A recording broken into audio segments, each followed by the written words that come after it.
A ascensão do Império Aquemênida e o fim do cativeiro babilônico.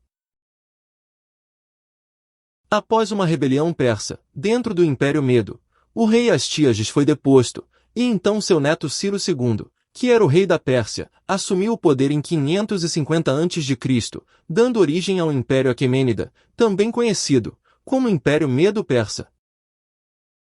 Depois de assumir o controle de todo o território da Média, Ciro II conquistou o reino da Lídia, em 547 a.C., e o Império Neobabilônico em 539 a.C.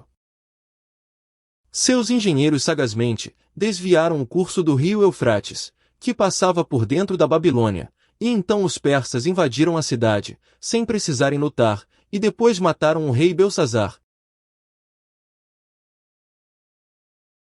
O soberano Ciro II deixou seu súdito chamado Dário como governante da Babilônia.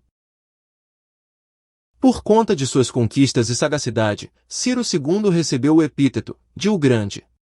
E no livro do profeta Isaías, o rei persa é chamado de ungido do Senhor. Que digo de Ciro? Ele é meu pastor, e cumprirá tudo o que me apraz. Que digo também de Jerusalém? Será edificada, e do templo será fundado.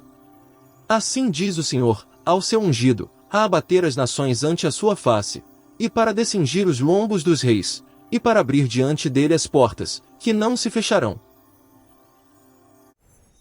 Por amor do meu servo Jacó, e de Israel, meu escolhido, eu te chamei pelo teu nome, e te pus o sobrenome, ainda que não me conheces. Eu sou o Senhor, e não há outro, além de mim não há Deus. Eu te cingirei, ainda que não me conheces. Isaías capítulo 44, versículo 28, e capítulo 45, versículos 1, 4 e 5. Seguindo seu sistema de moral, Ciro II mandou escrever o seguinte, em seu palácio. A coroa que depois de ter passado pelas cabeças de tantos monarcas, adorna hoje a minha, passará para as dos meus sucessores. Ó rei, não sejas tão orgulhoso, por um bem tão incerto e passageiro.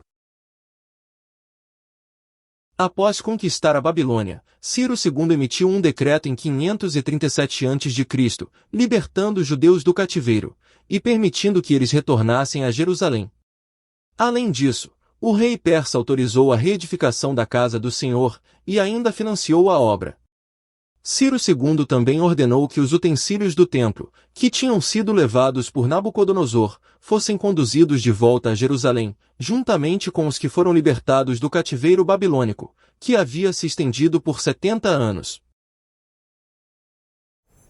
Parte destes relatos pode ser visto no capítulo 1 de Esdras, e em 2 Crônicas capítulo 36, versículos 22 e 23. E assim as palavras de Adonai, ditas por intermédio do profeta Jeremias, foram cumpridas.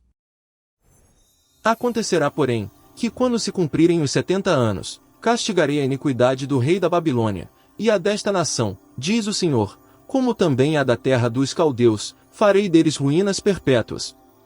Jeremias capítulo 25, versículo 12.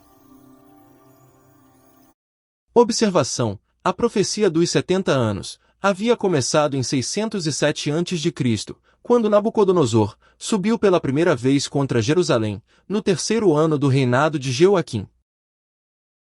E então o rei dos caldeus levou alguns habitantes da cidade santa para a Babilônia, e dentre os cativos estava o profeta Daniel.